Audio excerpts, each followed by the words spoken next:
পুলিশের ট্যাগ ব্যবহৃত গাড়ি নিয়ে যৌথ অপারেশনের নামে সেনাবাহিনীর মাস্ক পরিহিত অবস্থায় ডাকাতি করত। সাম্প্রতিক সময়ে আইন শৃঙ্খলা রক্ষাকারী বাহিনীর পোশাকে ডাকাতি, ছিনতাই এবং আরও বিভিন্ন ধরনের অপরাধ কর্মকাণ্ড সংগঠিত হচ্ছে এবং দেশের বিভিন্ন প্রান্তে এই প্রবণতা ক্রমেই বেড়ে চলেছে, যা অত্যন্ত দুঃখজনক এবং চিন্তার বিষয় বটে।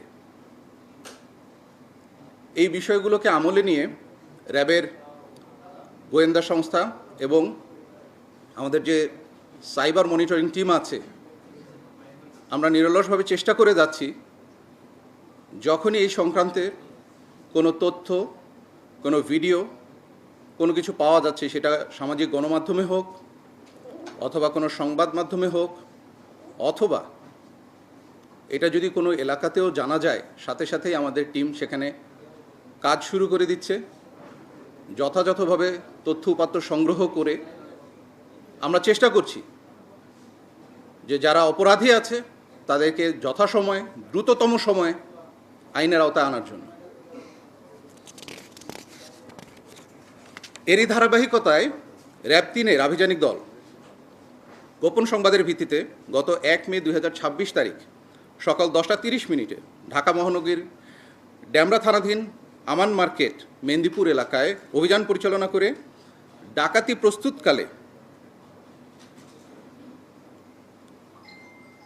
একটি সংঘবদ্ধ চক্রের ডাকাত চক্রের সদস্য মোহাম্মদ আলামিন ওরফে মোটা আলামিনকে গ্রেফতার করতে সক্ষম হয়। পরবর্তীতে তার দেওয়া তথ্য অনুযায়ী একই দিন সকাল 11টায় মেন্দিপুর বাজার হতে প্রায় 800 মিটার দূরবর্তী হাজি সিএনজি পাম্প এলাকা হতে তার সহযোগী চালক মোহাম্মদ রায়হানকে গ্রেফতার করতে সক্ষম হয়।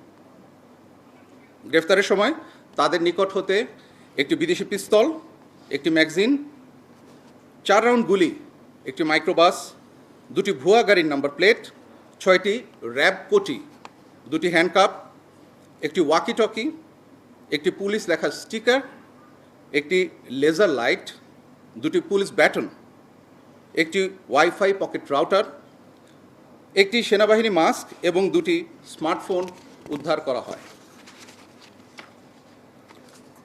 গ্রেফতারকৃতদের প্রাথমিক জিজ্ঞাসাবাদে জানা যায় তারা একটি সংঘবদ্ধ ডাকাত চক্রের সদস্য। গ্রেফতারকৃতরা দীর্ঘদিন ধরে বাংলাদেশের বিভিন্ন এলাকায় যাত্রীবাহী বাস, মাইক্রোবাস আটক করে কখনো র্যাব পরিচয় চালক ও যাত্রীদের অস্ত্র প্রদর্শন করে ভয়ভীতি দেখিয়ে সর্বস্ব লুট করে পালিয়ে যেতে থাকে। আবার কখনো এই চক্রটি আলামিনের নেতৃত্বে পুলিশের ট্যাগ ব্যবহৃত গাড়ি নিয়ে যৌথ অপারেশনের নামে সেনাবাহিনীর মাস্ক পরিহিত অবস্থায় ডাকাতি করত। গ্রেফতারকৃত আলামিন উক্ত ডাকাত চক্রের অন্যতম সদস্য। সে পূর্বে ইট, বালি এবং বিভিন্ন সময় মুরগির ব্যবসাও করেছিল, কিন্তু বর্তমানে তার সেই সমস্ত ব্যবসা বন্ধ। ডাকাত দলের অন্য সদস্য মোহাম্মদ রায়হান পেশায় একজন চালক। তিনি বিভিন্ন সময় ডাকাতির ধরন অনুযায়ী মিনি ট্রাক, মাইক্রোবাস সহ চাহিদা অনুযায়ী যানবাহন সরবরাহ করে নিজে চালকের ভূমিকা পালন করত। এছাড়াও সে ডাকাতির পূর্বে ঘটনাস্থল পর্যবেক্ষণ, ডাকাতির সময় ও ডাকাতির শেষে ঘটনাস্থল হতে পলায়ন এবং ডাকাতির মালামাল পরিবহনের দায়িত্ব পালন করে থাকত।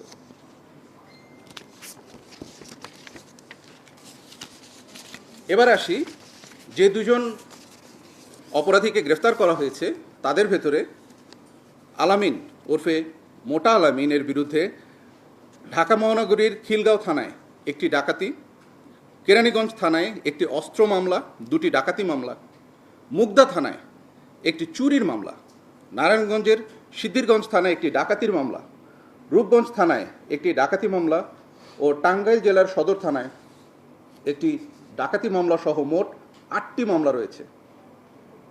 অর্থাৎ তিনি একজন ইতিপূর্বে চিহ্নিত সন্ত্রাসী। উল্লেখ্য যে গত 31 জানুয়ারি 2023 সালে ঢাকা জেলার কেরানীগঞ্জ মডেল থানাধীন এলাকা হতে স্বর্ণ ব্যবসায়ী নাহিদ ও খোকনের কাছ থেকে নগদ 71 লক্ষ টাকা, জোরপূর্বক র্যাব পরিচয়ে ডাকাতির যে মামলা হয়েছিল সেই মামলার সে প্রধান আসামি ছিল। এছাড়াও গ্রেফতারকৃত আলামিন গত 25শে মে 2025 তারিখে তাকে ডাকাতি মামলায় র্যাব কর্তৃক আটক করে খিলগাঁও থানায় হস্তান্তর করা হয়। পরবর্তীতে সে জামিনে মুক্তি পেয়ে পূর্বের ন্যায় ডাকাতি শুরু করে। র্যাব কর্তৃক আলামিনকে প্রায় 5 মাস যাবৎ গোয়েন্দা নজরদারিতে রেখে অবশেষে গতকাল তাকে আমরা হাতে নাতে গ্রেফতার করতে সক্ষম হই। গ্রেফতারকৃতদের বিরুদ্ধে আইনানুগ ব্যবস্থা যেগুলো রয়েছে সেগুলো গ্রহণের যে পরবর্তী কার্যক্রম সে কার্যক্রম চলমান রয়েছে। আমাদের মূল উদ্দেশ্য হচ্ছে অপরাধী যারা আছে, যারা এই ধরনের ঘৃণ্য অপরাধ করছে, আইন শৃঙ্খলা রক্ষাকারী বাহিনীর বেশ ধরে ভুয়া পরিচয় ধারণ করে এই ধরনের অপরাধ সংগঠন করছে, তাদেরকে দ্রুত সময়ে আইনের আওতায় নিয়ে আসা এবং আপনাদের মাধ্যমে এই বিষয়গুলোকে জনমানুষের সামনে উপস্থাপন করা, যাতে করে দেশের সাধারণ জনগণের ভিতরে সচেতনতা তৈরি হয়।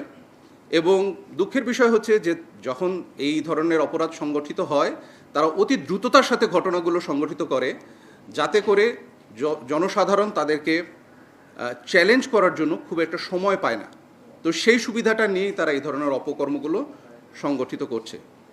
তাই আমি আপনাদের মাধ্যমে সর্বস্তরের মানুষের কাছে অনুরোধ করতে চাই, যখনই এই ধরনের কোনো ভুয়া র্যাব পরিচয়ে কেউ কোনো অভিযান পরিচালনা করতে আপনারা দেখবেন, আপনারা প্রতিরোধ সৃষ্টি করবেন এবং যথাযথভাবে তাদের যে আইডি কার্ড, তাদের পরিচয়পত্র এবং তাদের যে ক্রেডেনশিয়ালস আছে সেগুলো আপনারা যাচাই বাছাই করে তারপরেই আপনারা এরকম যারা সঠিক তারা অভিযান পরিচালনা করবে, আর যেখানে আপনারা ভুয়া বলে চিহ্নিত করতে পারবেন সেখানে তাদেরকে দ্রুত আইনের হাতে সোপর্দ করে দেওয়ার ব্যবস্থা করবেন। আপনাদের সকলকে ধন্যবাদ।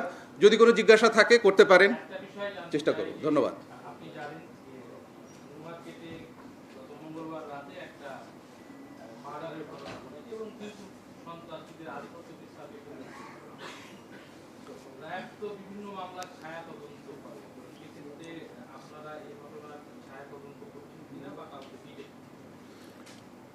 ধন্যবাদ ভাইয়া, খুবই প্রাসঙ্গিক একটি প্রশ্ন করেছেন। বিষয়টি দুঃখজনক এবং এরকম একটা ঘটনা সংগঠিত হয়েছে, সেটা আমরা সাথে সাথেই ছায়া তদন্ত শুরু করেছি। আমরা আশাবাদী ইনশাল্লাহ এর সাথে জড়িত যারা আছে তাদেরকে আমরা খুব শীঘ্রই আইনের আওতায় আনতে সক্ষম হব ইনশাল্লাহ।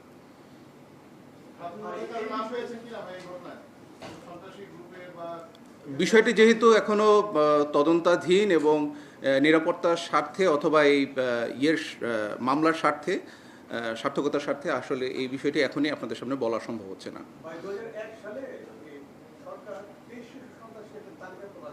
জি,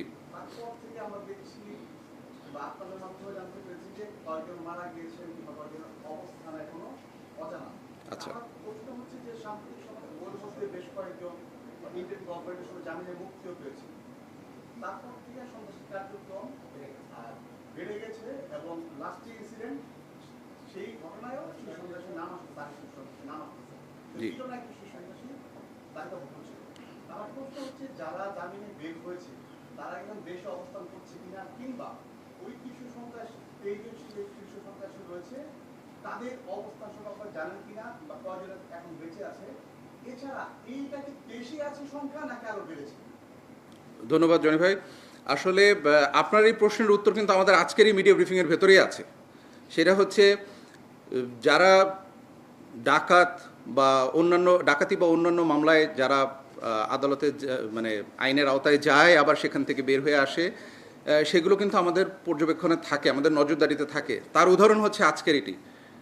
তাকে আমরা গত বছরও গ্রেফতার করেছিলাম, তাকে আইনের হাতে সোপর্দ করা হয়েছিল এবং সে আবার বের হয়ে কিন্তু একই কাজ করবে বিধায় আমাদের পূর্ব থেকেই ধারণা করা ছিল, আমাদের গোয়েন্দা নজরদারিতে ছিল। আমি একটু আগে বলেছি যে 5 মাস তাকে আমরা পর্যবেক্ষণ করে আবার গতকালকে তাকে আমরা হাতে নাতে ধরতে সক্ষম হয়েছি।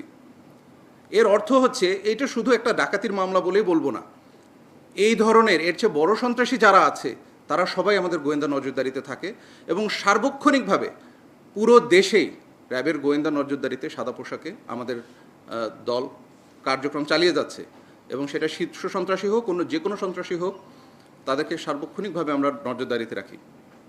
যখনই আমরা কোনো তথ্য প্রমাণ পাই সাথে সাথেই আমরা চেষ্টা করি তাদেরকে যথাযথভাবে দ্রুত সময়ের মধ্যে আইনের আওতায় আনার চেষ্টা করি। তাই আমাদের এই প্রচেষ্টা শুধু যে এই ডাকাতি, যেটা আজকে উদাহরণ হিসেবে বলছি, এখানেই সীমাবদ্ধ তা কিন্তু না, সকল ক্ষেত্রেই আমাদের এই পর্যবেক্ষণ চলমান থাকে।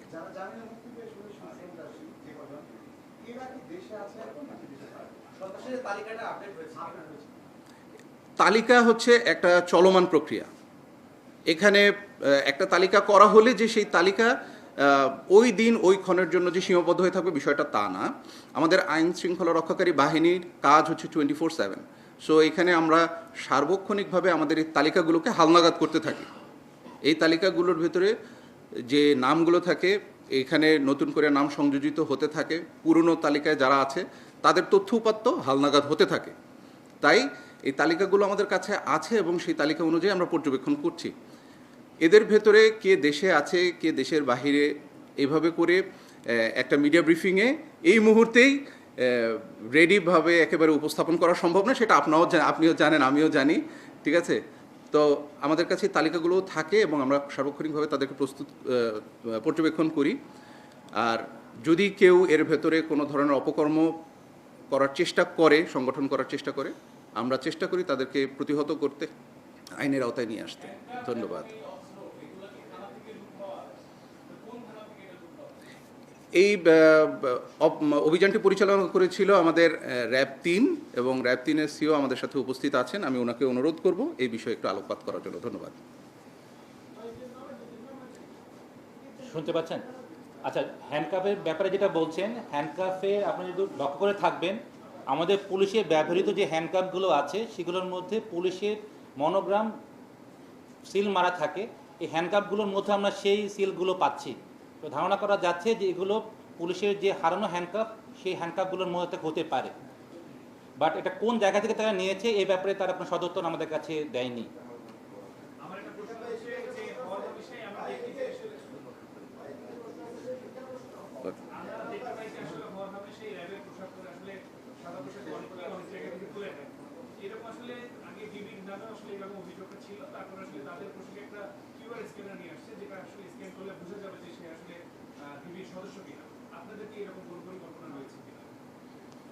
আমাদের র্যাবের পক্ষ থেকে আমাদের যে পোশাক এবং এর সংস্কারের কাজ, সেখানে বিভিন্ন বিষয় নিয়ে আমরা চিন্তাভাবনা করছি।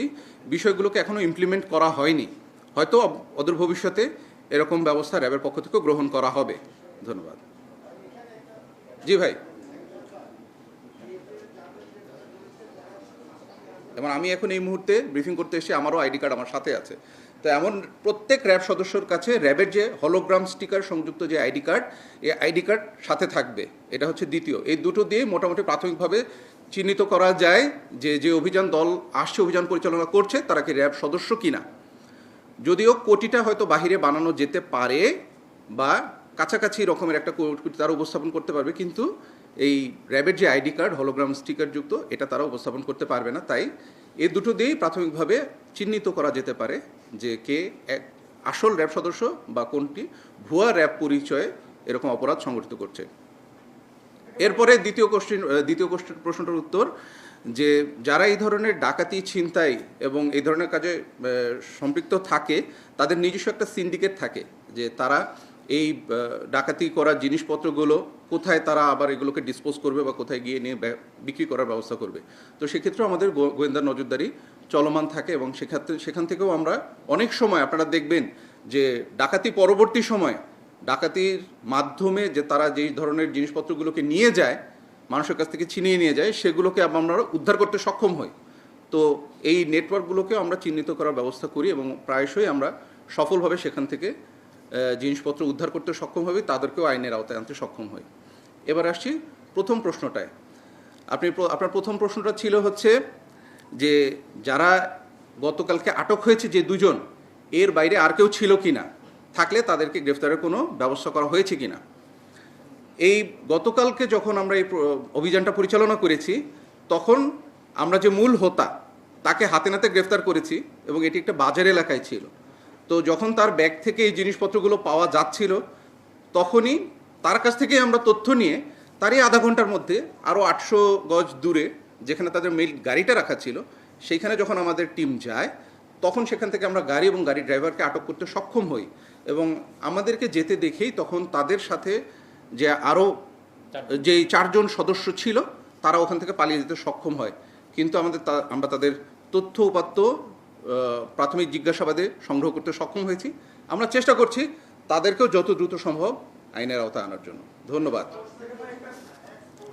ভাইয়া। সব প্রশ্ন হচ্ছে সেটা হচ্ছে যারা অভিযান চালায় এই র্যাব সাথে বা আইন শৃঙ্খলা বাহিনীর সাথে একদম সাধারণ মানুষের কাছেই যায়, সম্ভবত এমন কারো কাছে যায় না যারা পরিচয় জানানোর চেষ্টা করবে। জি, এমন মানুষ তো আসলে অনেক সময় আইন শৃঙ্খলা বাহিনী নিজেদের পরিচয় দিতেও চায় না, তাদের ক্ষেত্রে আসলে কি ব্যবস্থা? না, অবশ্যই আইন শৃঙ্খলা রক্ষাকারী বাহিনীর প্রতিটি সদস্য চ্যালেঞ্জ হওয়া মাত্রই আইন শৃঙ্খলা বাহিনীর যে পরিচয় তা দিতে বাধ্য। র্যাব এখন দিবে, মানে আপনাদের আমরা এটা অলরেডি প্র্যাকটিস করে আসছি, আমাদের গত 2-1.5 বছরের প্র্যাকটিস, যে র্যাবের যে কোনো সদস্যকে সে অভিযানের সময় হোক, অভিযানের আগে পরে যে কোনো সময় হোক, যখনই তার পরিচয় জানতে চাওয়া হবে সে তার পরিচয় দিবে, এবং এটা দেওয়া হচ্ছে। জি জি, না সবগুলো উদ্ধার করা সম্ভব হয়নি, তবে সিংহভাগই উদ্ধার হয়ে গিয়েছে, এখনও কিছু বাকি আছে। এবং আপনারা জানেন যে অস্ত্র উদ্ধারের যে অভিযান, এটা র্যাব এই বিষয়টাতে সর্বোচ্চ প্রায়োরিটি দিয়ে থাকে, সর্বোচ্চ। তাই অবৈধ অস্ত্রের যে কোনো সন্ধান, সেটা আপনাদের মাধ্যমে হোক, আপনাদের মাধ্যমে জেনে আমাদের দেশবাসী যে কোনো প্রান্ত থেকে আমাদেরকে খালি এই তথ্যপাত্রটুকু দিতে পারলে হবে, বাকি দায়িত্ব আমাদের।